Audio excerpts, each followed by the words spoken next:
What is up people of YouTube, welcome to my new video. কেমন আছেন সবাই? আশা করি সবাই ভালোই আছেন, আমিও ভালোই আছি। সো কয়দিন ধরে ফেসবুকে ইউটিউবে রাফসানদার ছোটো ভাইকে নিয়ে তোলপাড় চলতেছে, সে ঋণ খেলাপি এই সেই বহুত কিছু নিয়ে। সো আজকে এই বিষয়ে আমি আমার মতামত দেওয়ার চেষ্টা করব, ছোটোখাটো মতামত। লাস্ট পর্যন্ত ভিডিওটা অবশ্যই দেখবেন, যদি কোনো ভুল ত্রুটি থাকে তাহলে অবশ্যই ধরায় দিবেন কমেন্টে। আর ভিডিওটা ভালো লাগলে লাইক, কমেন্ট, শেয়ার এবং সাবস্ক্রাইব করবেন। চলুন ভিডিওতে যাওয়া যাক।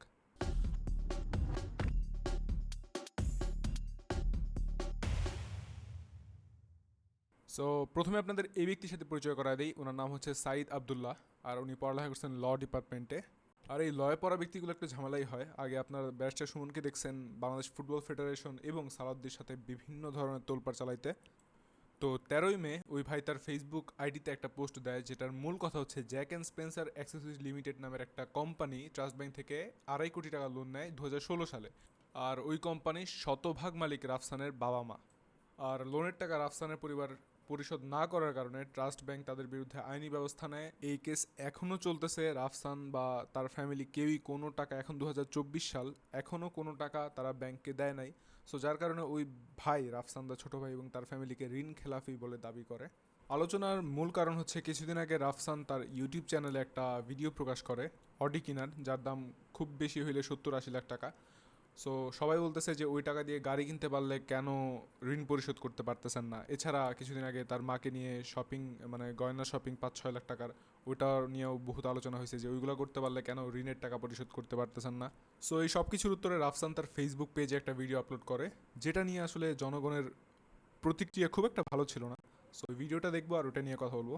চলুন যাওয়া যাক। দুই পার্টি কোর্টে গেছে। বিকজ একটা জিনিস হচ্ছে, এই যে লোন যে নেওয়া হয়েছে, লোন তো ভাই চেহারা দেখে লোন দিয়ে দেয় না।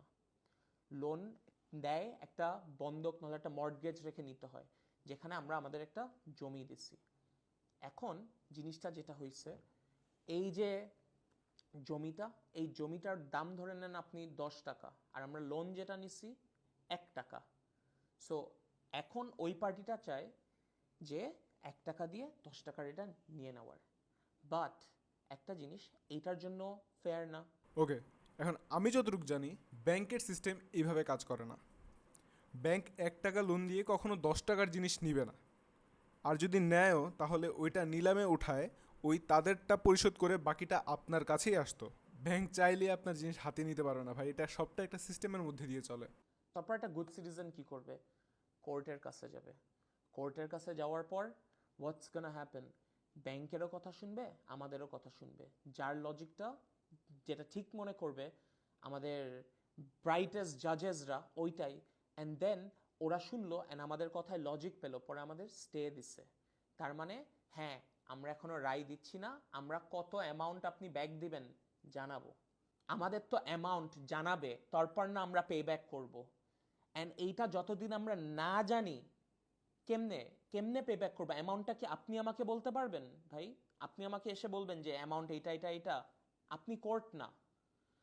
বিষয়টা হচ্ছে, আপনি নিজেকে ডিফেন্স করতে যায় ব্যাংকিং সিস্টেম পুরো ধ্বংস করে দিতেছেন। মানে কিছুই নেই, আমি কমার্সে যতটুকু পড়ছি এই পর্যন্ত আপনার কথার সাথে ভাই কিছুই মিলতেছে না। বিষয়টা হচ্ছে, ব্যাংক যখন আইনি ব্যবস্থা নেওয়ার পর্যায়ে যাবে, মানে আপনার কাছ থেকে টাকা উঠাইতেই পারতেছে না, তারা এখন আইনি ব্যবস্থা যাবে, আপনার কাছে বহুত নোটিশ আসবে এবং ওইখানে উল্লেখ থাকবে যে আপনি কত টাকা আপনার কাছ থেকে পায়, তারা সব কিছু উল্লেখ থাকবে।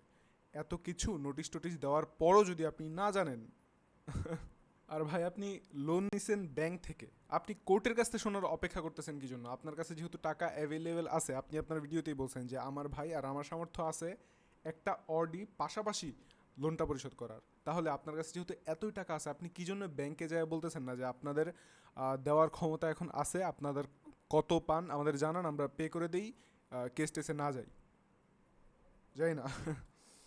আমরা কি দেশের বাইরে পালাই গেছি? আমরা কি হাজার কোটি টাকা নিয়েছি? না ভাই, উই আর হিয়ার, আমরা দেশে আসি। ভাই দুঃখজনক হইলেও সত্যি, বাংলাদেশের 70% ঋণ খেলাপি বাংলাদেশে থেকেই হইতেছে। ঠিক আছে, মানে তাদের জন্য দেশের বাইরে যাওয়া জরুরি না, তারা বাংলাদেশেই এই সব কিছু করতে পারবে। সো এটা কোনো যুক্তি না যে বাংলাদেশে আসি কি নাই, টাকা দিচ্ছেন না, এটা সবচেয়ে বড় যুক্তি। বিষয়টা হচ্ছে, যেটা আমার মনে হয় যে আপনার অনলাইনে এসে এমন ধরনের কথা বলার দরকার ছিল যে আমরা আমার বাবার প্রতি বিশ্বাস রেখেছি, আমার মনে হয় যে উনি সব কিছু হ্যান্ডেল করতে পারবেন। যদি না পারে তাহলে আমি আমার ভাই আছি, আমরা তার জন্য অপেক্ষা করতেছি। উনি যদি করতে পারে তাহলে করবে, না হলে আমরা করে দিব, সমস্যা নেই। এইভাবে না করে আপনি আরও ওই জিনিসটাকে ব্যাংকিং সিস্টেম প্যাচ ম্যাচ লাগায় এমন একটা বিশ্রী জিনিস বানায় ফেলতেছেন। আমার মনে হয় যে এই জিনিসটা থেকে বেরোয় এসে আপনার এখন ওই অ্যাপোলজির দিকে যাওয়া উচিত, কারণ জিনিসটা খুব পেঁচাই যেতেছে এখন। আর এদিকে আপনার ব্লু অনিয়মের কারণে 30,000 টাকা জরিমানার মুখে পড়ছে। সো আমার মনে হয় যে এখন আস্তে আস্তে আপনার ব্যাক অফ করা উচিত যতটুকু সম্ভব। এরপরে আস্তে আস্তে আবার আগাইতে পারেন, সমস্যা নেই, কিন্তু আপাতত একটু ব্যাক অফ করা উচিত। প্রথম আলো 25শে নভেম্বর 2022 সালের একটা প্রতিবেদন প্রকাশ করে, যেখানে বলা হয় 25,000 টাকা ঋণের মামলায় 12 কৃষক জেলে। আর আপনি বলতেছেন আপনি তো হাজার হাজার টাকা ঋণ নেন নাই। সাংবাদিক ও ভোক্তা অধিকার সংগঠক পলাশ মাহমুদ বলেন, আমাদের দেশে গরিব কৃষকরা ঋণ নিলে নিলামে তাদের জমি হারাতে হয়, কিন্তু ধনী শিল্পবিদ্যারা ঋণ নিলে ব্যাংক নিজেই হারিয়ে যায়।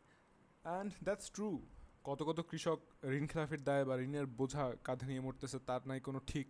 এই জিনিসগুলো খুব বেশি সেন্সিটিভ, যার কারণে আসলে পাবলিক গরম আরও বেশি হয়েছে। সো আমার মনে হয় যে এই আমার ছোট্ট ব্রেনে যতটুকু ধরে অন্তত, যে রাফসান ভাইয়ের একটা ছোট্ট এক্সপ্লেনেশন দিয়ে যে আমরা এটা নিয়ে কাজ করতেছি, বা যাই হোক, এখান থেকে বের হয়ে আসা উচিত, কারণ যত কাদা ঘোলা হবে এত ঝামেলা বাড়বে। আমার এই ছোট্ট ব্রেনে অন্তত এটাই ধরতেছে। আর আমার এই ফুল ভিডিওতে আমার মনে পড়ে না আমি কোনো অফেন্সিভ কথা বলেছি, কারো সম্পর্কে উল্টাপাল্টা বলছি। এরপরেও যদি আমার কথা থেকে কারো খারাপ লাগে তাহলে আই এম সরি। আমার ভুল হয়েছে, ক্ষমা করে দেন। সো আজকের ভিডিও পর্যন্তই। যদি ভিডিওটা ভালো লাগে তাহলে অবশ্যই লাইক, কমেন্ট, শেয়ার এবং সাবস্ক্রাইব করুন চ্যানেলটাকে। ভিডিওটা ভালো না লাগলে আনলাইক করতে পারেন এবং কমেন্টে বলে যাবেন কেন ভালো লাগে নাই। আমার চ্যানেলের অন্য ভিডিওগুলো ভিজিট করতে পারেন। যদি ভালো লাগে তাহলে অবশ্যই লাইক, কমেন্ট, শেয়ার দিয়ে পাশে থাকবেন। Thank you so much for watching this video.